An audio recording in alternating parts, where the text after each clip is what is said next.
It was supposed to be just another apartment. Just another cramped Hong Kong flat. Peeling wallpaper. Flickering lights. Noise from neighbors bleeding in through thin walls.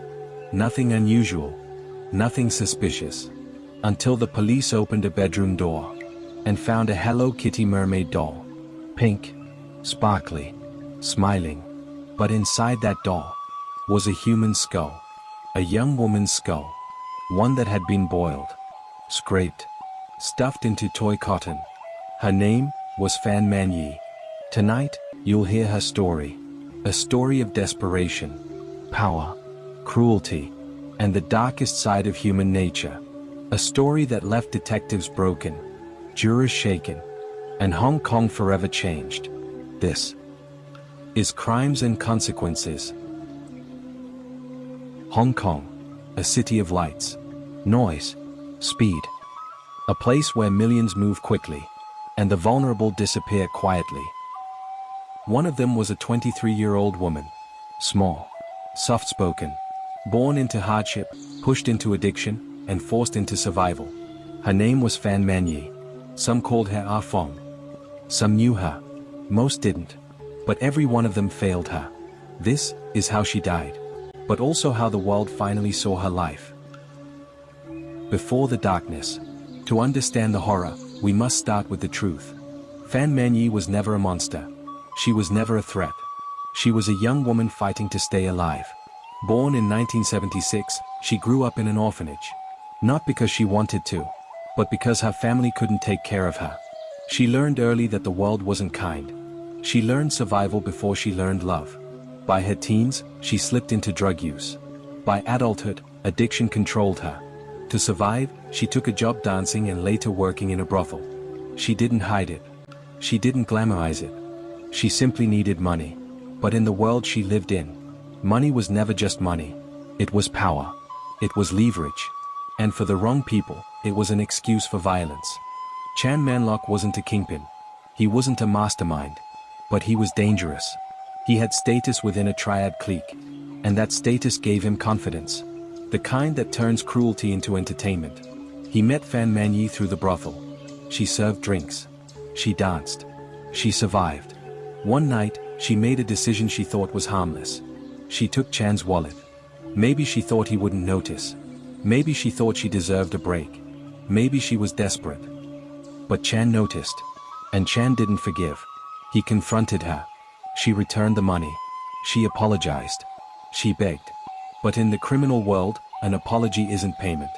A mistake isn't forgiven. And a vulnerable woman is an opportunity. That moment sealed her fate. March 1999. A humid night. A quiet hallway in the Kowloon district. Man-yee was dragged out of her building. Her neighbors heard nothing. People mind their business in Hong Kong. Especially when triads are involved. 3 men shoved her into a car. Chan Man-lock, Lung Xiingqiu, Lung Weilun. They took her to a 3rd-floor apartment. A small, run-down place. A place that smelled of cheap cigarettes, mold, and sweat.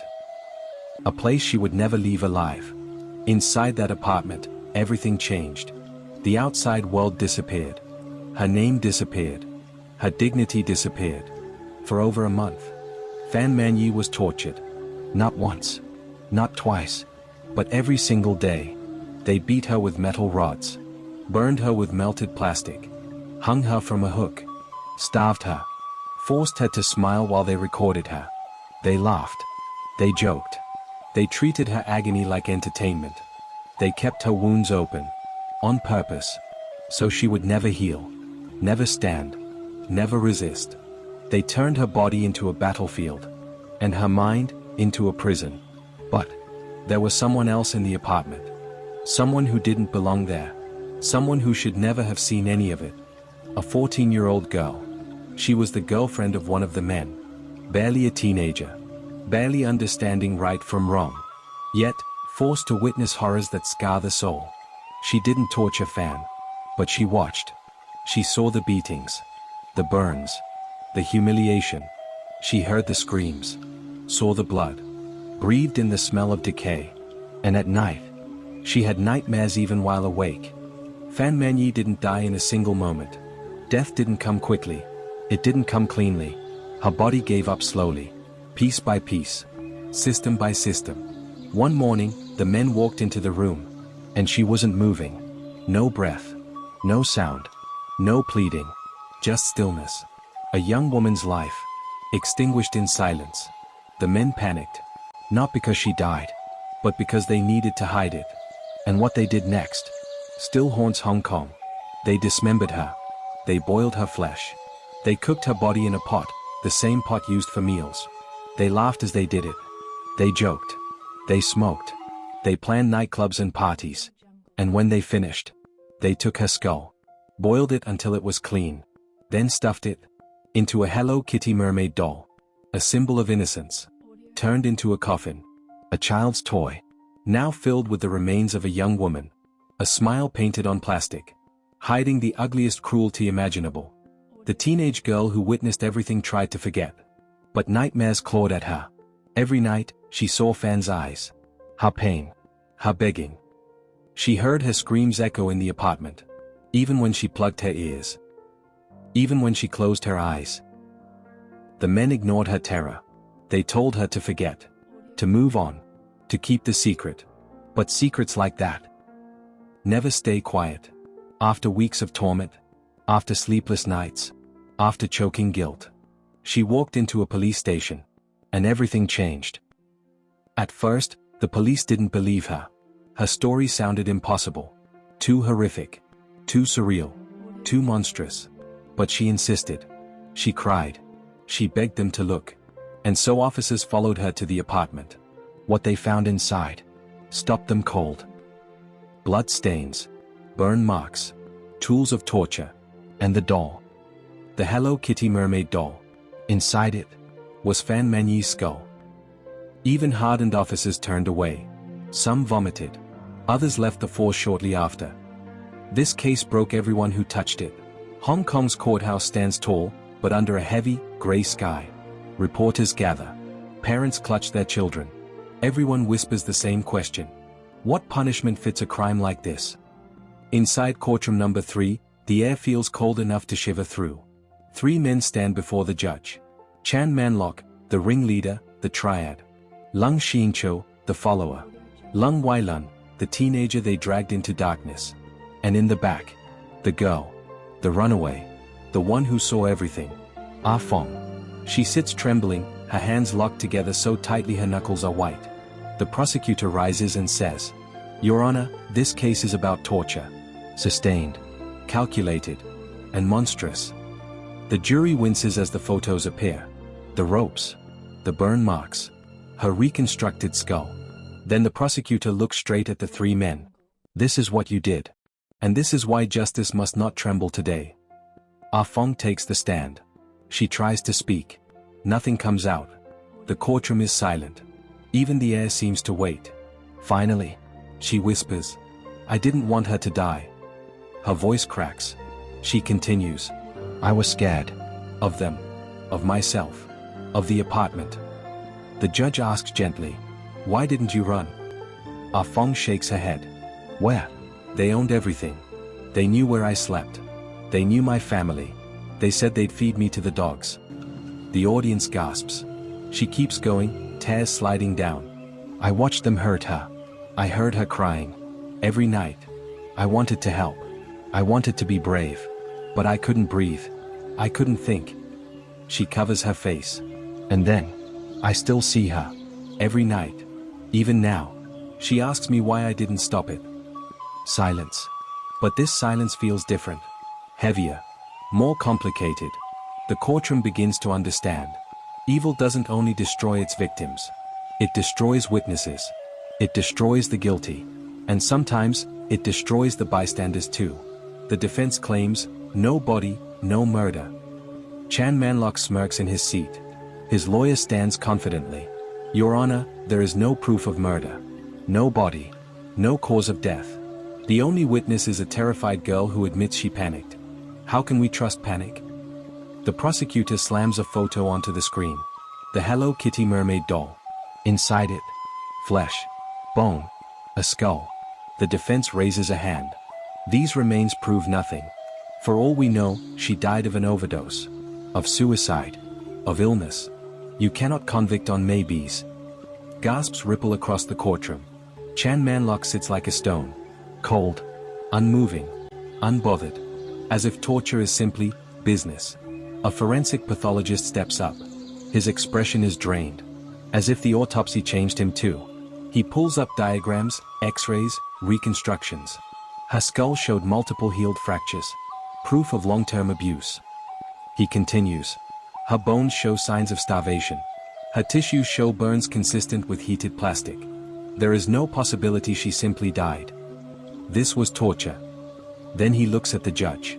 I have performed hundreds of autopsies. This one broke me. 3 days pass. Hong Kong waits.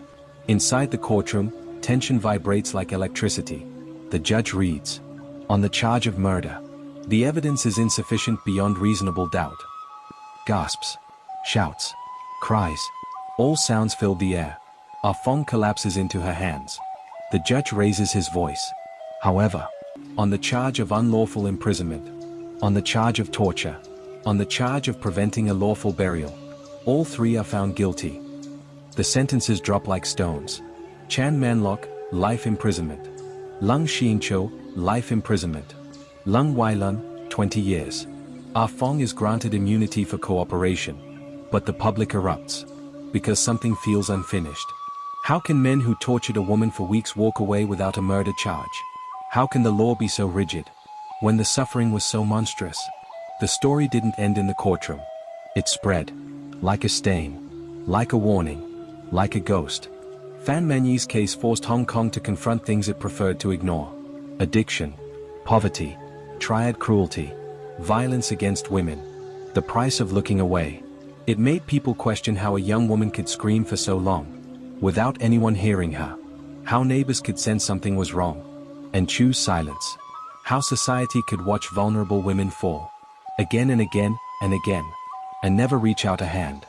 Fan's death wasn't just a crime. It was a mirror.